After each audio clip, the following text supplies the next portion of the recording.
Živjo, jaz sem Katja, to pa je moja Viva. Zanima me, če bi tudi ona lahko nastopala pred kamero. Kako to gre, pa mi bo pokazala Tina. A je vsak pes primeren za nastopanje pred kamero? Čisto vsak ne. Ponavadi si vedno želijo imeti neke svetle kužke, ki na kameri dobro izpadejo. Pa predvsem je važno, da so fajn karakterja, se pravi, da imajo zelo radi ljudi, da se ne prestrašijo novih situacij, da jih ne zmede, pa da kaj tudi znajo, ne? Da radi delajo za hrano. A bi bila Viva tudi lahko igralka? Pa jaz mislim, da bi bila, glede na to, da je kar pajem prenaša vse tole, pa je mirna, odprta, prišla je takoj do mene, me pozdravlja.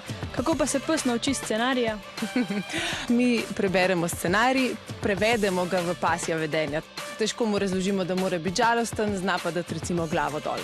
Ali pa otožno malo pogledati spod čela. Kako pa je na snemanju z živalmi? Prvo, kar je, vsi morajo pustiti žival pri miru, ki so na snemanju, se pravi, vsa ekipa ne komunicirajo z živalmi, zato ker jih to utruja, dekoncentrira, tako da živalmi pa potem delamo mi, se pravi, trenerji oziroma tisti igralec, igralka, ki ima neko vlogo skupaj s psom. So snemanja za živali mučna?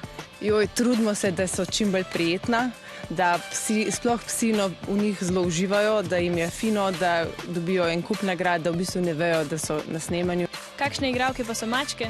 Nikoli ne vem točno, kako se bodo obnašali. Z razliko od psov so tudi plen in so bolj oprezne do okolice. Prej jih kakšne stvari prestrašijo, prej rečejo, da ne bi sodelovali, da jih tista hrana, ki jo imamo, recimo, ne zanima toliko, tako da ponavadi imamo za njih cel minibar, da lahko zamenjamo z enega priboljška na drugega. Viva zaenkrat v filmu ne bo nastopila, sem pa vesela, da so se lahko pokazale v Infodromu.